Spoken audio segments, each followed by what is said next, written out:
tracking your income is step number one. One, because when you realize that this industry is not suffering from an income problem, then there's power there. When you see how much money is coming in the door and going out the door, that's when you begin to start to realize that change is possible, that moving things is possible. When you're like, oh my gosh, that's how much I made in a year, then you can start to claim that as well. And that's what gets you to home ownership. That's what gets you to Social Security. That's what gets you to unemployment if you need it. Habit and automation is everything in the game of wealth building.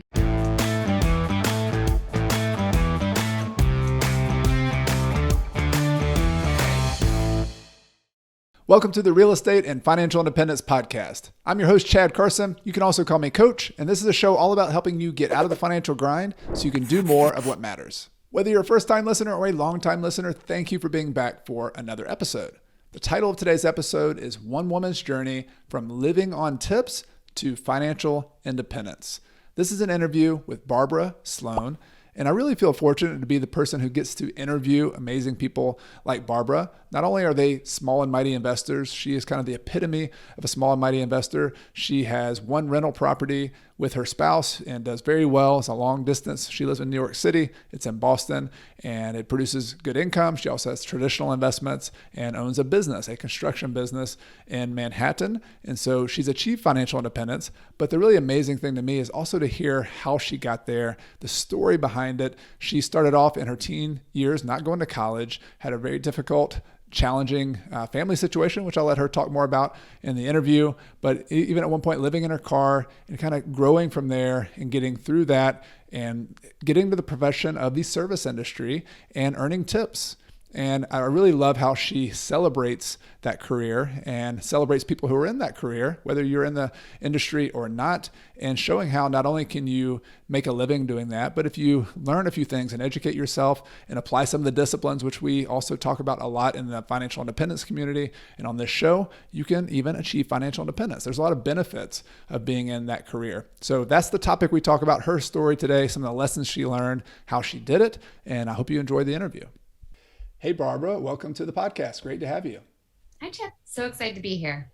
Yeah, I'm excited to have this conversation as well. And there's so many things I want to talk about, from entrepreneurship and the businesses that you've been involved in to your journey as in the service industry. And I want to go there. I want to go through, ask a lot of detailed questions, but I would love to talk about your story. And its stories usually are, have some kind of beginning. And I remember reading in your bio just a couple things that caught my eye that I thought would be good places to start, just interesting places to start. And it says that a homeless teen, you lived in your car, you worked in every imaginable job in the service industry all over the country as an 18-year-old. And I would just love to go back to that point, because we're going to talk about where you are now, and you have businesses, you've achieved financial independence. But I guess help me understand kind of where you were at 18 and kind of how this journey started for you at that point in your life. Yeah, I think I'll go back a little further if it's okay. Please. Because I think there's these moments that punctuate your life, and a few of the punctuation points for me, one was the age of 12. When I was 12, my mom left our home. She was a primary caregiver, stay-at-home mom. She was disabled, so she wasn't able to work. There were problems in their marriage. There was substance use issues. And she ended up making what I can only imagine is the hardest decision, to leave our home. I was left with my dad, who was my primary parent for the next few years. Substance use increased, and it kind of became an unsafe, uncomfortable situation for me. So when I was 15, I ended up moving out, and that was a really challenging time. I was trying to stay in school. I was hopping around from different couches, different places. I remember at one point I tried to move I was waitressing. I don't know if you remember this, but those A&W restaurants with like the roller skating waitresses that bring hot dogs and root beer mugs. Yep. That was one of the places I was working when I was 15. And I moved in to sleep on top of the walk-in cooler of that restaurant when I was 15. One of the cashiers was like, "You can't do this." She was an elderly lady. She let me stay for a couple of days. So being homeless was, a very tough period of time, but then it was also made harder in the fact that I got kicked out of my high school. for not having an address in the district. They found out that I wasn't living at home, and they said, you can't attend this school if you're not living in the district. I had also recently come out as gay at that time. And so, just having really tough, challenging conversations with my family, feeling really unwanted. It was a tough time. Um, when I was 19, my dad, who I have a ton of respect for, I love, he just, he had a lot of struggles. When I was 19, he passed away. And my mom at the time ended up selling the house I grew up in for cash. I had asked her if I could purchase it from her, and she said, "No, you're too young." And so she sold it. And I couldn't let this go. It was like one of the things that I just like held on to tightly. And I remember writing a letter to the person who purchased it. And I said, "Hi, this is the house I grew up in. It's very important. It's a sentimental home to me. It was sold without it was sold against my wishes. And I offered an insane price on this house at 19, twice what my mom sold it for. And this was 2002. And if you remember what was happening with mortgages in 2002, they would give them to anybody. Mm-hmm. So me with making about $22,000 a year at 19 between my many jobs, took out a mortgage, zero cash down, 100% financed, with, and I purchased this house that I grew up in. And over the next year and a half, I worked through a lot of my grief by trying to fix up the house myself. I wanted it to be restored to what I thought would honor my dad. And this was before YouTube. This was before Pinterest. This was before HGTV. So I was at the library a lot, looking up how to do things. I was really failing. I had a creative attempt at fencing. I was trying to mix concrete. I remember trying to hang a drop ceiling. I mean, it was wow. It was really bad. It was really, really bad. And then, after 2 years, I assume I worked through some of that grief through this process. Things just felt really, really hard. And, the part of losing your primary parent at such a young age is you just realize that every moment is a gift, and that you need to have some fun along the way, and you can't just grind. And I needed to get out from this house. So not only had I taken out this mortgage, but I had taken out 10 credit cards to purchase all of the materials and supplies I needed to renovate the house. I had maxed them out. I had put myself into a really terrible financial situation. I was struggling in community college. I was not holding my head at my jobs. I was not doing well in this house. Just everything felt like it was kind of crumbling down around me. And I needed to walk away from everything. I sold the house in 2005, which was a good year to sell. And thankfully I didn't lose money on the house, but I had those 10 credit cards following me, and I moved to California, and I needed things to feel easy. I needed them to feel fun. And that's when I started more permanently in the role and in the career path of service industry work. I got jobs at bars and restaurants and clubs, and it just felt so fun and it felt so easy. And that's what I needed at that time, was something that just felt fun and easy. Well, thanks for sharing that.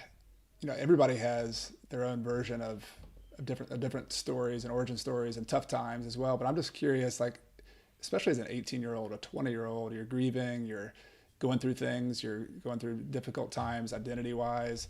Like, what kind of compass, like, what kind of took you up that path? Because you ended up having a career working in the service industry. You're now coaching people. You're now, a leader. You're a confident person. Like, for other young people who are listening to this and they're kind of going through their own struggles, like, what do you hold on to those kind of times when you're trying to just like get through and get to the next stage and it doesn't really feel like you're making much traction?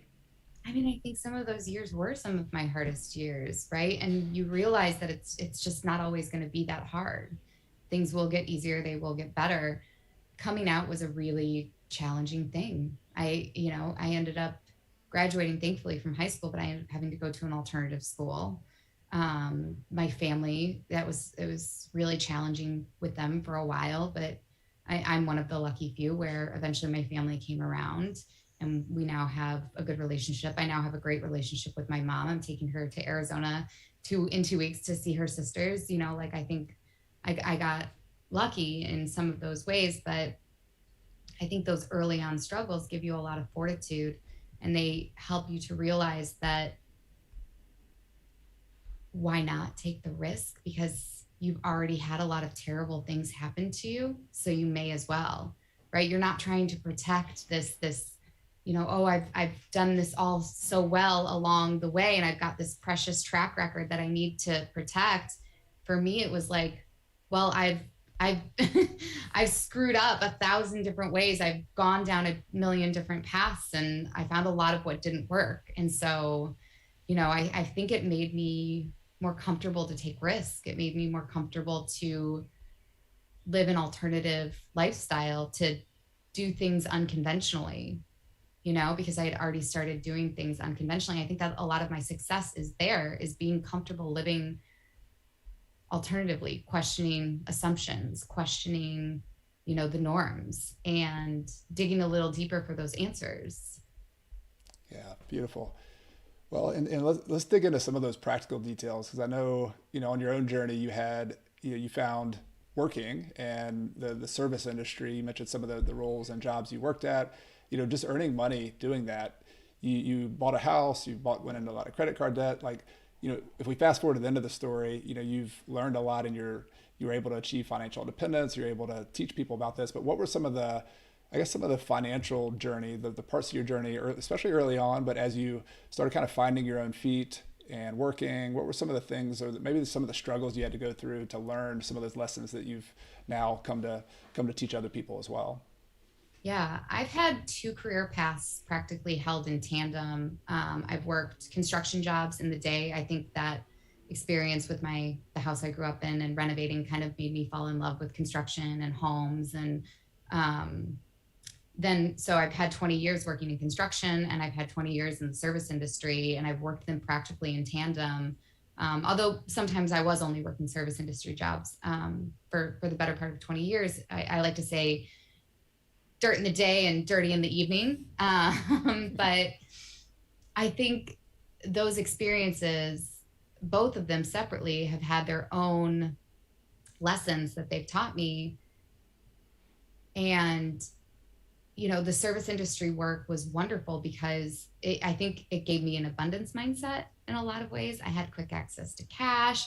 I had this flexibility. It almost seemed when I was working service industry jobs like the whole world was open to me, that I could go anywhere. I could pick up a job quickly. I could work on a cruise. I was a Las Vegas showgirl. I was a coyote in New York. I bartended at Fenway Park. Like I had all of these fun and random experiences. I was a go-go dancer. I was a burlesque dancer. I was a pole dancer. I was a cater waiter. I worked people's holidays in their homes. Like I've just had so many different experiences, and the service industry gave me so much exposure to different types of people, different opportunities. I would just say yes to all of these random gigs and be like, sure, why not? And I think that helped me on the other side of the coin as well with construction, because it made me really good at seeing other ways of doing things, right? Like construction can be a little bit of a stodgy industry. People have their, very strongly held beliefs about means and methods. And, when you're somebody who's used to just kind of trying things out, seeing what doesn't work and saying, you know what, it's not always your way, and everyone's way is not always the best way. And so that's kind of helped me forge my own path in construction. So 20 years in construction. I'll also say that 2013, 2014 was a pretty pivotal year for me. I moved to New York City with my wife. We had about $700 in our pocket. So this was 2012, 2013. And so up until that point, you asked about the financial side of it. Up until that point, I was a financial mess. I had tested every aspect of the credit system. I had libraries hitting my credit report because of unreturned books. I had a medical bill from Jamaica. Like, I didn't even know that other countries could hit your credit score from medical bills. Like, I ran from those creditors from those 10 credit cards for many, many years. I had no idea how to have tough conversations about payment plans. I had no idea that they couldn't stalk you. I had no idea that, there were ways to fix this. I talk about debt and debt management strategies in the book in a chapter, and I was in ostrich mode, which is it's not a method I recommend, but it was definitely the mode I chose, at least for a long time. um, so I struggled financially for a really long time. I made so many mistakes, that's why I am so passionate about this, because I know that you can make all of the mistakes and you can still recover. So in 2014 or 2013, when I came to New York, I got two jobs. The first job was at Coyote Ugly. I was a bartender, so I was dancing on the bar, singing on the bar, hitting patrons. If you haven't been to one of those bars, it's a good time. And then I got a second job working on Wall Street. I was doing accounting and finance for an unregulated market. Now, most of my experience in construction had been both field and administrative, so I'd had some experience doing accounting and bookkeeping as well. But I was working for this unregulated firm, which was part trading floor, part independent sales organization selling usurious loan products or loan sharking. And that was such an education for me on the markets, on predatory lending, which I had already experienced. And after our third trader got shipped off to rehab, I was like, I think I'm going to go back to construction. This is Healthier. not, That's a healthier environment. It's a healthier environment. So it's so funny because people will often say like, oh, construction, service industry jobs, those jobs are so hard on your bodies. And I'm like, yeah, but there's other jobs that are also hard on your bodies, but there are also other jobs that are really hard on your psyche and on your mental health. And they are way, way worse jobs. So in 2014, when I left Wall Street and I went and I applied for the job at the company that I now own. I own a construction company now in Manhattan. I was employee number 4, and I was afforded the opportunity to grow with that company. And I was set and put in charge of setting up the HR department and accounting and finance. I had no idea what an HR department was, what they did. I had never had a 401k. I had never had a paid time off policy before. I had health insurance once. So I had no idea about what these benefits were or how they supported the financial life of an employee. I had no idea about any of these things, and I deep dived it. And then at the other side of that, we were working for these really, really high net worth clients, really, really high net worth clients. And so I was getting to have conversations with these multimillionaires, billionaires, and talk to them about how they viewed money and ask them questions about their biggest financial purchases, which, were their homes or their renovations. And to see that even people with what seemed like unlimited means, still operating around a budget, still making trade-offs, still, viewing their money in this way where, it wasn't just whatever they wanted.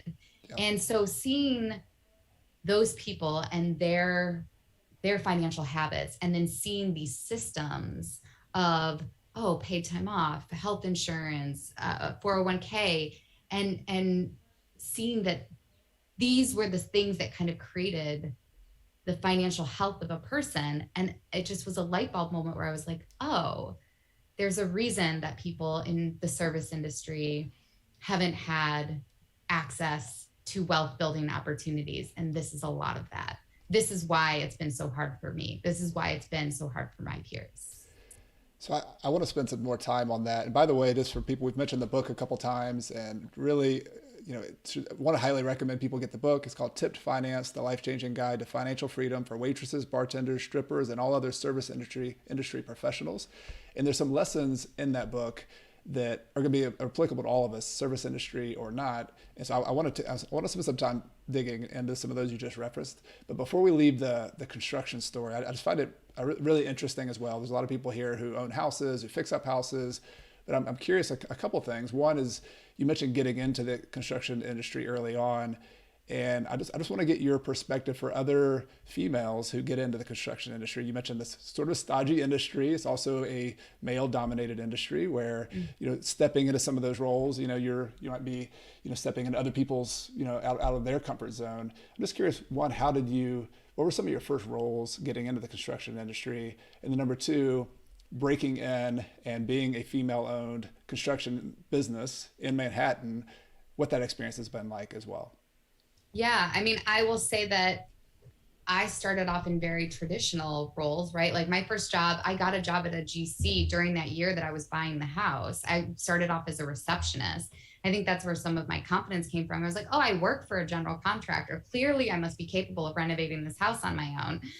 But I started off answering phones. And so I think if you want to get into construction, it's really easy to get in on the administrative side. I'll also say that when you understand the numbers for something, you understand the process. Yeah. So when I moved up from receptionist to, accounts payable and accounts receivable, when I moved up from there to assistant controller, when I moved up from there to controller, when I understood the numbers of how these projects were ran, I understood the schedules, I understood the sequencing. And then it was just a matter of learning means and methods, right? When somebody needed extra help on the project management side, whether it was, reviewing purchase orders or placing orders or, contacting a subcontractor and talking out contract terms, or the insurance side was often really administrative too. So like when you learned the office side of it, it made it so much easier for you to transition to the actual field side of the work. So I would highly recommend my strategy for people who want to get into construction and renovations is that once you know the administrative side of it, you have so much more of a leg up on the people who are coming in from the trade side. That's such an interesting perspective. And it reminds me a little bit of what I tell people on the real estate investing side, that I always look at, bookkeeping as something that people just think, oh man, that's just a boring thing. You got to keep these books. It's just something you have to do at the end of the year when you hand your books over to a tax accountant, right? But I tell people that it's it's not always sexy. It's not always that fun. But like when you have a really good books in your real estate business, it's almost like the Matrix, that little scene in the Matrix where everything's like zeros and ones. Like you can see the entire business. The entire thing. I love it. You give me a set of books and I'm like, I can tell you everything you need to know about a company by giving me your set of books. Exactly. So that's how I got into even the company that I own now. Is I started on the financial side. I came in as an office manager doing accounting and working the HR department and worked my way up. And then being a woman in this industry, it's definitely very challenging. There's some unique things, especially in New York. All of the buildings in New York are really old. So they're over 100 years old, many of them. So a lot of them are high rises. So you're working on interiors inside of high rise complexes, high rise buildings. And there'll be a service entrance that you have to go in because you're a service worker as a construction person. And in the service area, there's only one bathroom because it was only men, right? So you're often not, you don't have a place to change for work, or you don't have a place to go to the bathroom. You often have to leave the building, or hopefully you set one up for your site, depending on where you are sequence-wise. For the most part, being a woman in this industry is a lot of fun, and especially when you get to a certain level. But there's also many, many years where it's a tough industry for women, right? It can be very sexist. You can get talked down to a lot, but I've also found that I can get away with asking questions that my male counterparts cannot get away with, right? Like and I'm much more likely to get the answers that I need.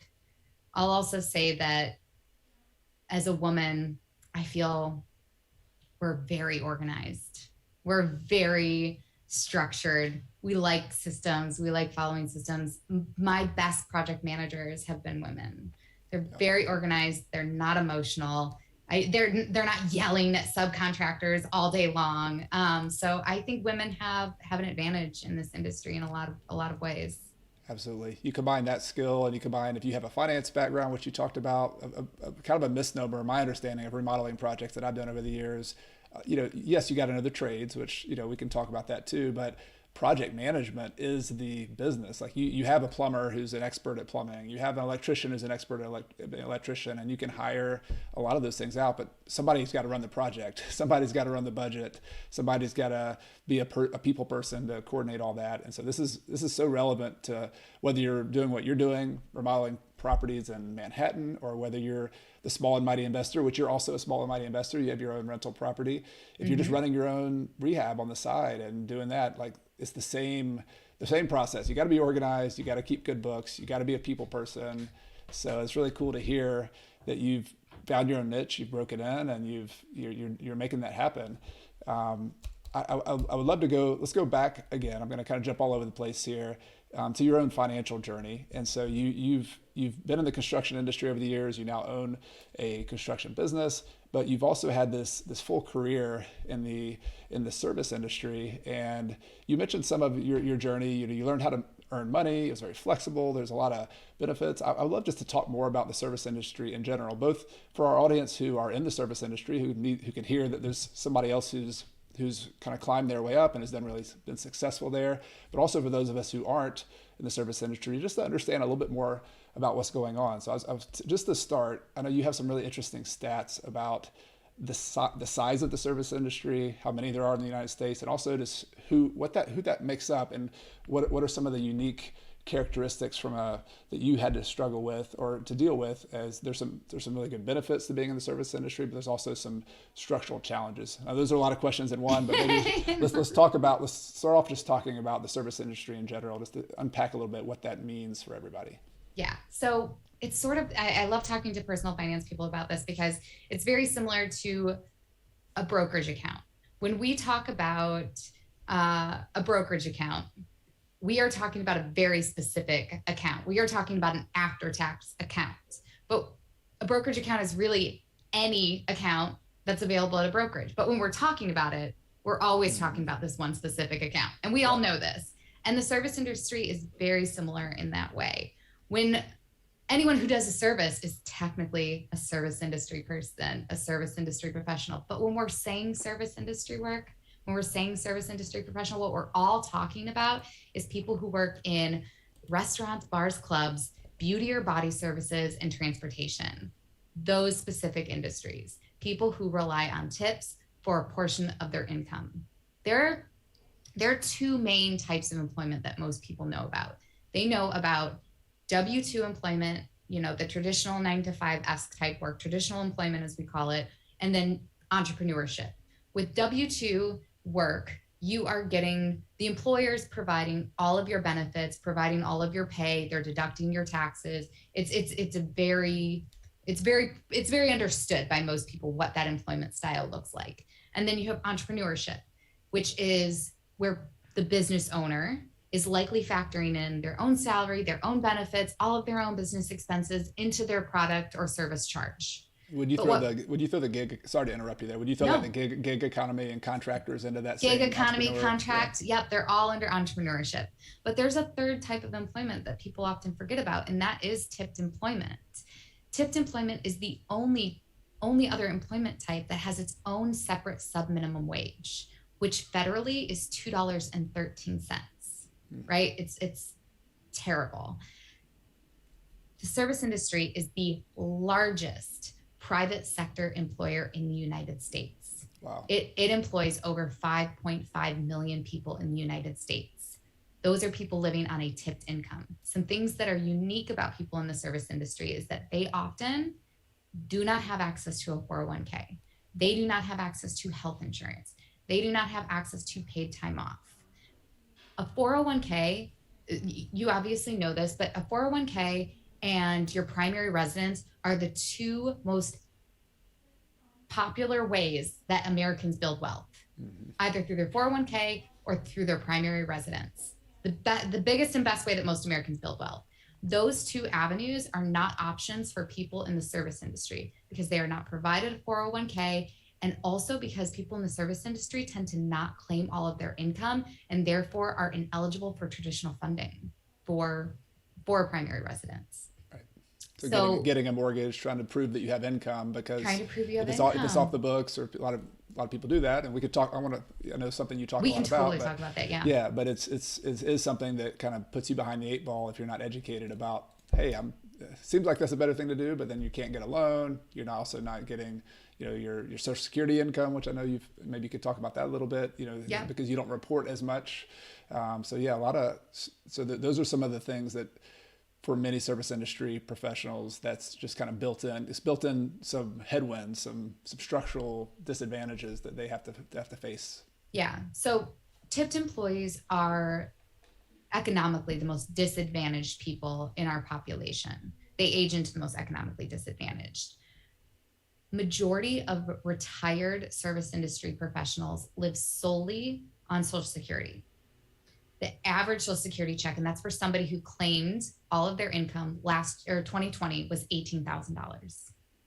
They rely solely on that. And they aren't even claiming all of their tips likely, and therefore they're not even getting that $18,000. So you are twice as likely to live in poverty or to experience homelessness if you're somebody who works in the service industry.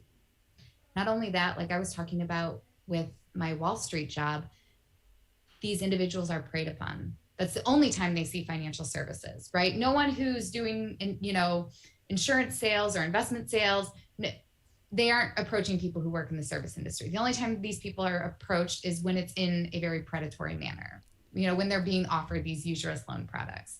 So they're preyed upon. There's no one modeling this financial literacy for them, and they're left out of all of these wealth building opportunities. I think people don't remember that. I think during COVID, we all saw all of our services kind of go away, right? We saw our favorite restaurants. We didn't have access to them. We didn't have access to our hairstylists. We didn't have access to transportation. We didn't have access to these things. And I think if people remember what that was like, that's what happens when this industry goes away. So when people say, oh, well, why should I have to supplement their income? Why isn't their employer paying them enough? Well, that's not how this type of employment works. There's a reason that tips are a part of their compensation, and it's because you get to be a part of that experience, right? There's no way that an employer, one, the food and beverage industry, beauty and body industries, those are hard industries. They are small margin industries to run. It is often not financially possible for an owner to provide benefits, to hire a HR person. It would not be sustainable. But we often forget the intangible benefits that our communities have with these establishments. Think about your own properties. When you are gauging when you're going to buy a property, where you're going to, do an Airbnb, you are using metrics such as, are there bars and restaurants around, right? Because those are the things that are going to tick up your house value. Those are the things that create a neighborhood. It's the fabric of our communities.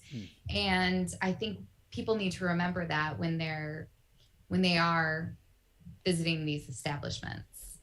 Yeah, what I really love about your book, Barbara, and also just the message and the mission you're putting out there, there's different audiences. There's obviously the audience of the people who you're coaching and you're helping, and I want to talk about some of the lessons you teach them and kind of bring that from your own experience. But there's also all of us who just need to have an appreciation for the reality of the industry. And there's structural things that we could go into and talk about how can we change this and the minimum wage, but there's also just from a personal standpoint, when you go to a restaurant in the United States, you need to understand like how this works and how the person who is giving you that service and who often is doing an amazing job, that's how they're paying their bills, and that you need to be aware of that this is a completely separate. I hadn't thought about it until you explained it that way. A whole industry that has its own rules, that has its own approach, and so just from a consumer standpoint, appreciating them and also understanding financially how they're making a living, often very difficult living.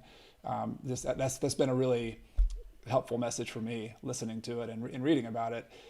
I also think it's helpful. A lot of the advice you're giving specifically to tipped workers has so much application to other people as well. So I was wondering if you could go through some of the kind of core things that you coach people on. And this could be, you could use some stories maybe from your experience too. Like what were some of the aha moments where you're like, all right, these are some of the systems or the approaches that I need to do that are going to lead me from just making a living and enjoying life, but not really getting ahead financially, to actually like building some wealth and achieving financial independence down the road. Yeah, I've gotten a ton of feedback from people who are not in the service industry who've read my book and have been like, this was the most enjoyable, informative personal finance book I've ever read. And I appreciate that so much because I wrote it in mind. I wrote it with my audience in mind, in the fact that they've never been talked to about this, right? So there's a lot of personal finance books out there, but no one in my industry is buying personal finance books. No one is talking to them about this. And so they are brand new to this. I don't think my book is only 101. I definitely think there's some 102 concepts in there. My investing chapter is probably one of my favorite chapters, because if you understand what it's like to be in a bar, then you will get investing by reading that chapter. It is an analogy that I carry through the entire chapter. If you understand what it's like to be in a bar, by the end of that chapter, you will understand how to invest, right?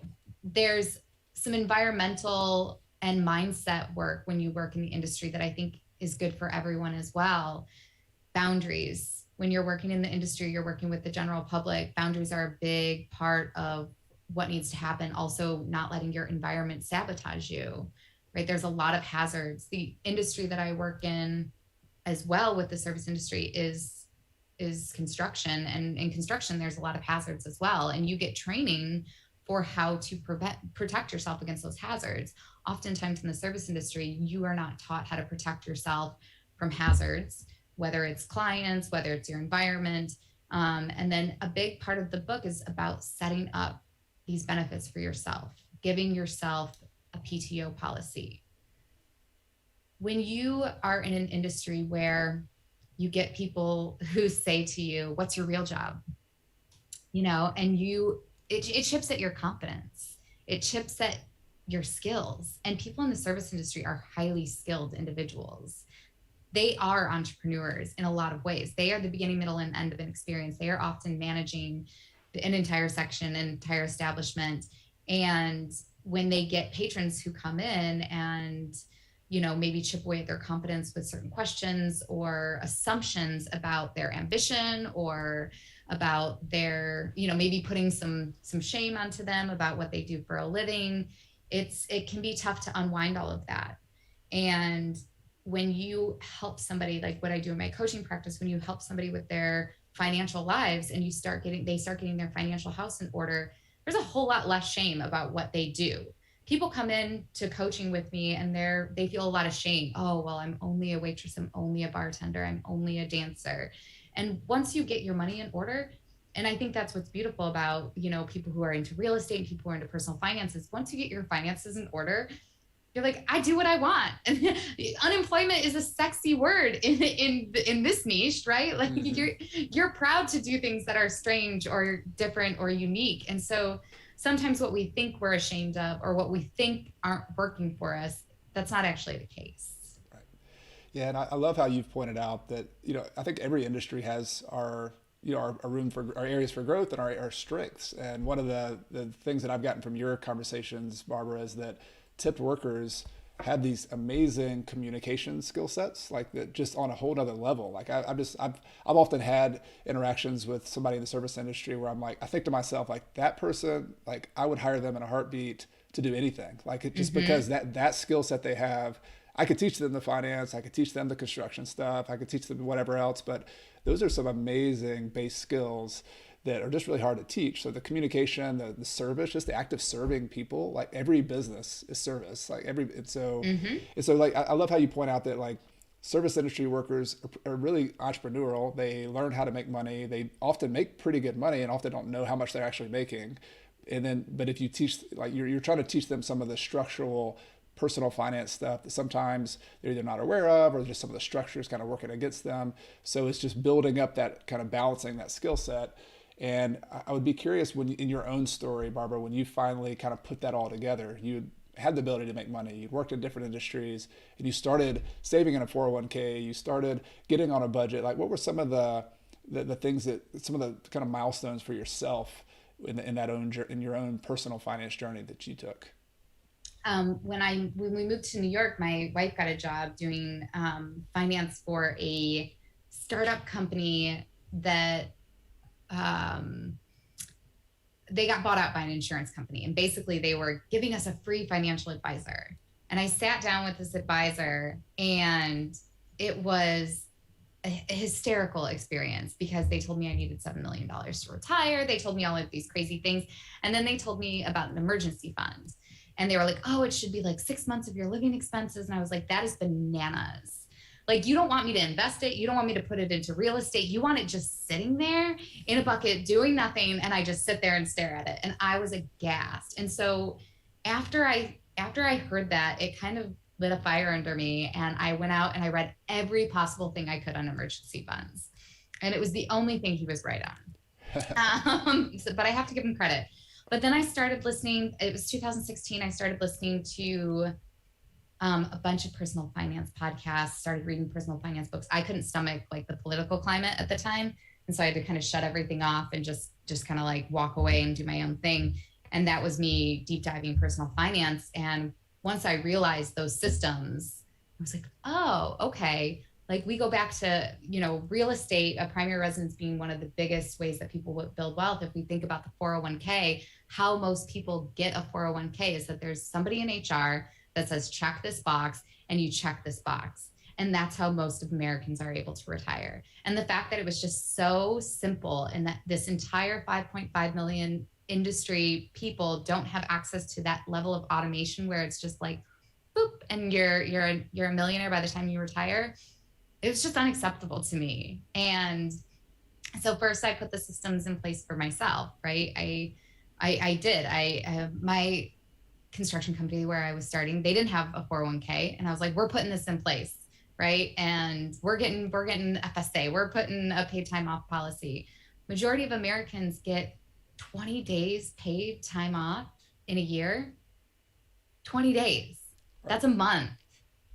Like, no wonder service industry people are burnt out. Yeah. Not only do they not get paid time off, even if your state requires you to give them paid time off, they don't see it because, one, their minimum wage is $2.13. Multiply that by 40 is nothing, right? And then they also have tips that are being automatically deducted. Maybe they're claimed for them. Maybe they're claiming partial tips, but then it's getting eaten completely away by the taxes. So no one cash flow wise in the service industry ever gets paid time off. And so it's just, people have to create those systems for themselves, which is harder. You have to be a more educated consumer. So for those who don't have the employer who is setting that up, so would you advise somebody they're working in a bar, they're a bartender, they're making extra money, you just say, you just need to set up your own Roth IRA, your own IRA, something like that, just kind of say, just here's the path, here's what you do, and then start reporting your income, your tips. That way you can have, kind of build up some credit. Are those some of the kind of core steps you would advise somebody to take? Core steps is tracking your income is step number one. One, because when you realize that this industry is not suffering from an income problem, then there's power there. When you see how much money is coming in the door and going out the door, that's when you begin to start to realize that change is possible, that moving things is possible. When you're like, oh my gosh, that's how much I made in a year, then you can start to claim that as well. And that's what gets you to home ownership. That's what gets you to Social Security. That's what gets you to unemployment if you need it. A lot of people during COVID didn't have access to unemployment because they weren't claiming their tips. Maybe they got the booster, but they weren't getting anything else. Right. So yes, claiming your tips, tracking your income.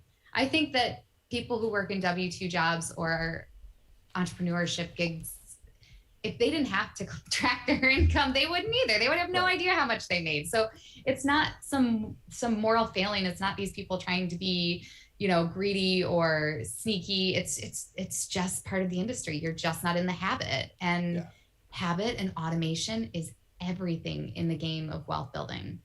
Making it easy. Yeah.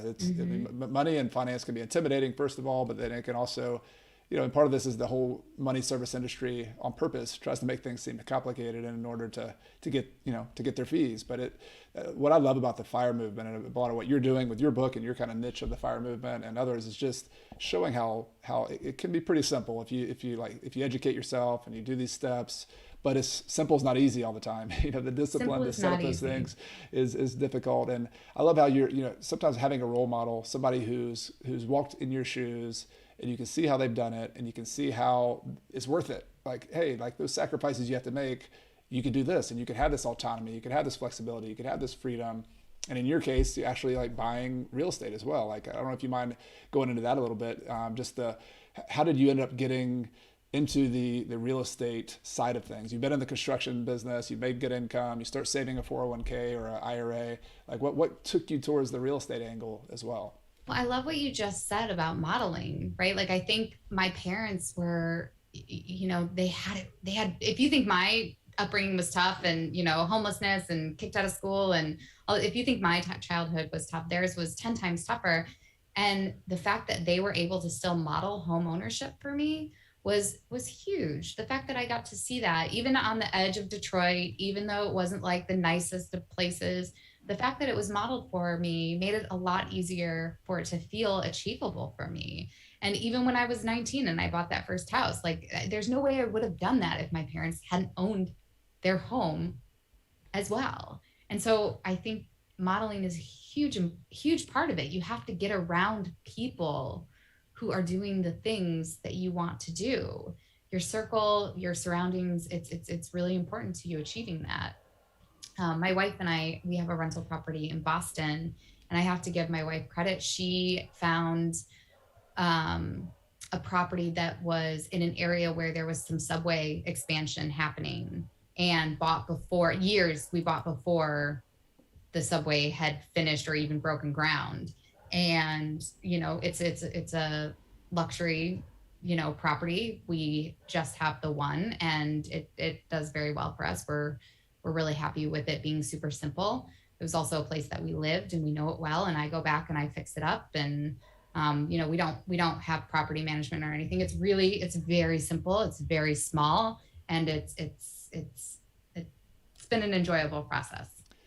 And just to ask a couple more questions on that, is it a long-term rental? Do you have a short-term rental? Like, how do you set up? What kind of business model do you have for that particular rental? Yeah, it's a long-term rental. We've gotten very lucky with our tenants. I think, especially being on the side of running a business, when you get experience with hiring people and interviewing people, and sort of that selection of like, oh, I'm getting good at asking the right questions, I'm getting good at the screening process. Screening tenants is everything. We had a tenant that was there for 5 years. They were wonderful. Like, they cleaned the place top to bottom before they left. Like, they still check in on us, we check in on them. So getting good renters is half of any long-term rental. Yeah, absolutely. Yeah, I'm thinking about some of my own experiences. I love the simplicity of your business model, and this, the small and mighty investor to me. One reason I'm just talking about it so much and telling stories like yours as well is that kind of putting it up on a pedestal, that simple is like can actually be preferred, in a lot of ways. Like, and I'm just gonna, correct me if I'm wrong on any of the steps here, but like the way you got into the property, you and your wife, was this is your residence. You lived in the property, so just to repeat for everybody, if you're thinking about using that strategy too, it's easier to get a loan when you move into a property that's your personal residence. Yep. The down payment, you can still put a larger down payment, but often there are smaller down payment programs which can make it easier to get into sometimes. And then the other thing I love about it from a construction remodel standpoint, maybe you could talk some about that, is when you live in the property, you can fix it up both to your own liking, but also you can put in certain improvements that are going to be more conducive to having a rental long run. So if you know that, hey, one of these days, I'm not sure when, but I might rent this property out, you could put hardwood surfaces in, you could put tile in, you could put, countertops that are easier to maintain, you could put exterior siding that's easier to maintain. So there's so many like details like that over time you learn about. But you could have one simple property in a high price market like you're talking about that could produce several $1,000s per month. Yep, several thousand per month. And really be an income generator that supplements and gives you tons and tons of flexibility and freedom for the other parts of your life.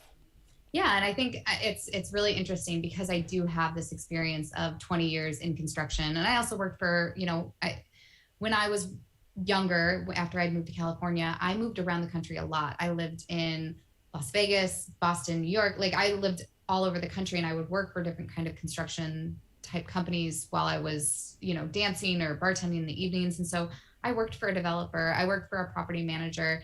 I've seen the back end of all of this. I understand the real estate world as well as I think a lot of my other counterparts who are much bigger and into syndications and in all of these things. I'm like, oh, we could do a deal, we could be a developer. And I'm just like, I really like how simple this is. I have this business, I have this property, I have this passion project of like helping service industry people, and then that's enough.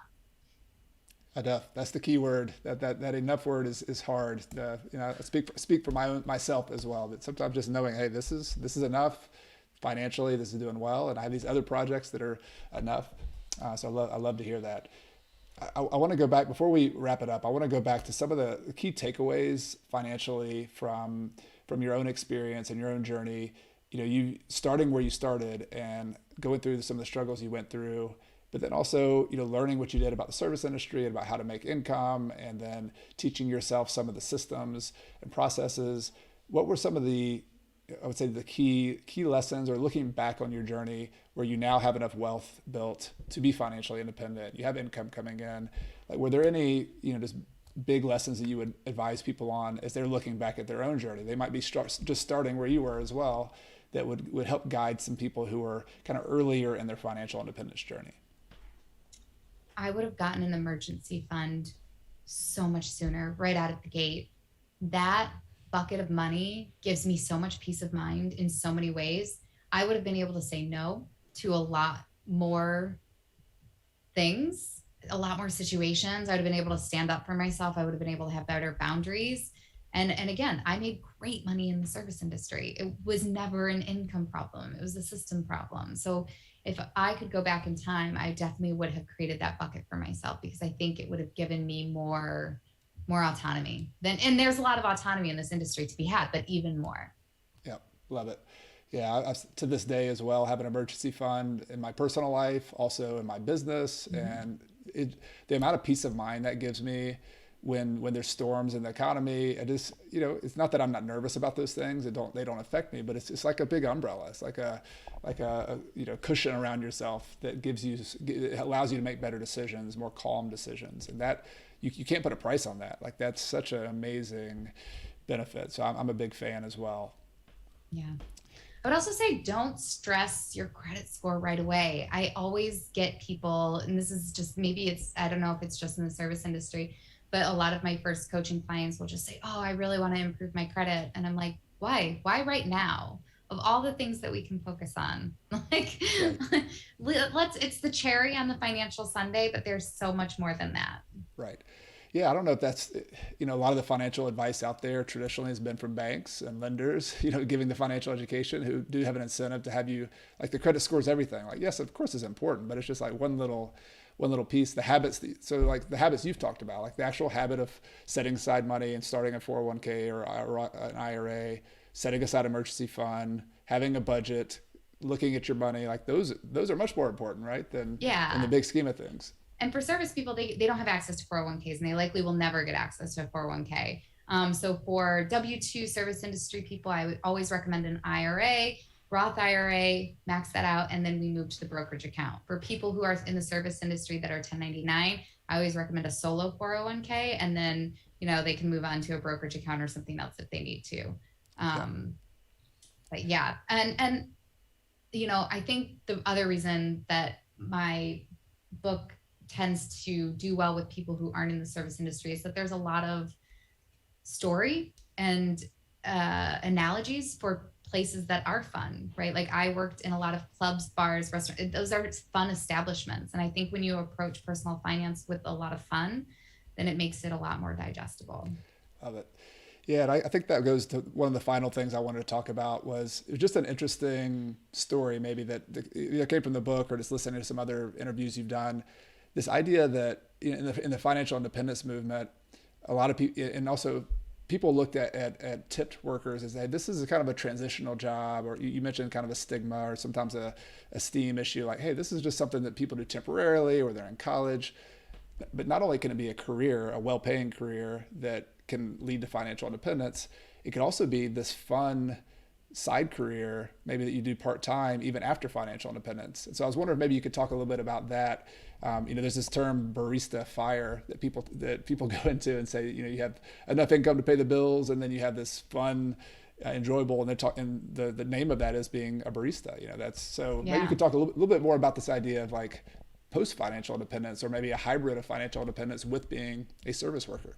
Yeah, I think I belong to a couple fire meetup groups, and I know when we'll talk about like sequence of return risks, um, people say, oh, if there's a downturn in the market in my first 5 years after I pull like the RE plug, then I will just get a job. And I'll say, well, what job would you get? And people will always say, like, oh, I'll go back to being, a barista or a waitress, or bartending was my favorite job of all times. And so when I hear those things, I'm like, wow, what an opportunity, not only for people who are in the fire movement, but for people who are in this industry to understand. I think in the personal finance space, we always talk about the janitor who retired with millions of dollars on less than a Right. $48,000 income. We love his story and example because it shows us that it's possible for anybody.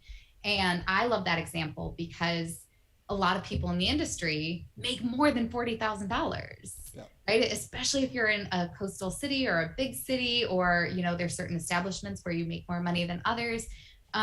So when you can see what's possible, then it's just about systems and habits. And so going back to your question about people in the financial independence space, I think one of the reasons that there's such a shame and stigma in this industry is because people who work in the service industry often work to extreme. They work 40, 60 hours, and it's exhausting. But when you're doing these jobs, this work, these professions for 10, 15, 20 hours, they're really enjoyable. If you do any job at 60, 80 hours a week, it's not going to look fun. It's not going to look enjoyable. There's going to be some shame and stigma with it. It's going to look like a terrible time. But when you're doing these jobs for 10, 15, 20 hours, one, you're getting flexible working conditions, you're getting instant access to cash, you're getting social engagement, you're getting to have lots of conversations, you're getting to move your body, you're getting to be a part of your community. There's a real skill and a real art to service. Bringing up the energy level of an entire establishment just with your conversations and movements. I mean, there is skill in that. And if you are somebody who's retired and looking to try something new, and you're somebody, especially people in our space, right? Personal finance, we're always looking to be masters. Mastery is super important to all of us. That is such a fun thing to master, is those subtle points of service, those subtle moments of like engagement. And so I think people are sleeping on this industry. I think it's really enjoyable if you're in it full time, because I think once you get systems in place, you can have a fun and engaging career in this industry and still get to financial independence. And I think also if you chose a different path, you can get into this later in life. And I think it's also has a lot of opportunity for people.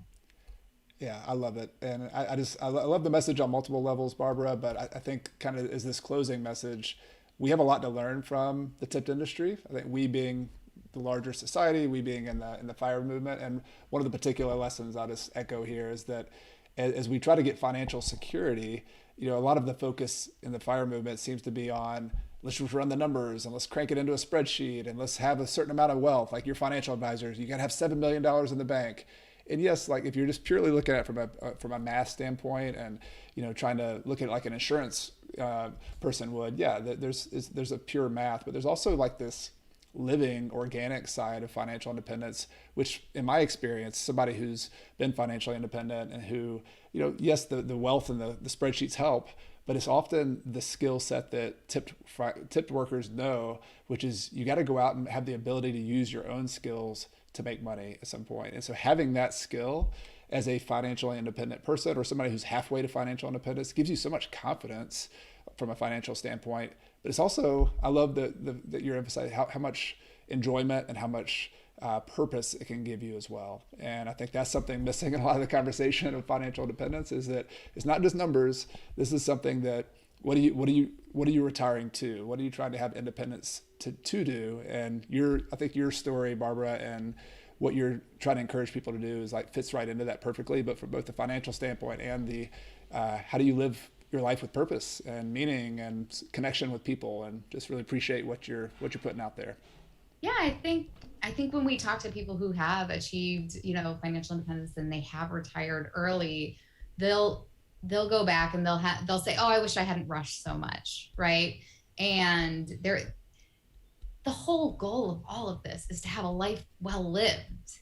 And I cannot think of a better career than one where you get to lift people's spirits, where you get to be the first smile on their face, where you get to engage with them in a fun way, bring them good foods, good beverage, have a good time, than this industry. And so, my mission is to reduce the shame and stigma, but also to help the people within the industry put better systems in place, because they're deserved of wealth building opportunities. They're deserving of financial freedom. And then, there'll be more opportunity for people in the fire space to also join in on the fun. Very well said. I agree 100%. Really appreciate what you're doing, Barbara. And I want to give you a chance as we close here. I'll have links in all the show notes, whether you're watching this on YouTube or whether you're listening to it on the podcast, to the links for Barbara's book, which is called Tipped Finance, the life-changing guide to financial freedom for waitresses, bartenders, strippers, and all other service industry professionals. So I have a link to that. Definitely recommend you getting the book. And then you're also on Instagram. You also have a website that people can check out. But I guess just if you have any other final words for people or where they can connect with you, I'd love to give you a chance to do that as well. Yeah, check out my Instagram. It's @tippedfinance. I try to make memes. Like I said, I try to create a really fun approach to personal finance. I try to make it funny, fun, and enjoyable, and keep it lighthearted.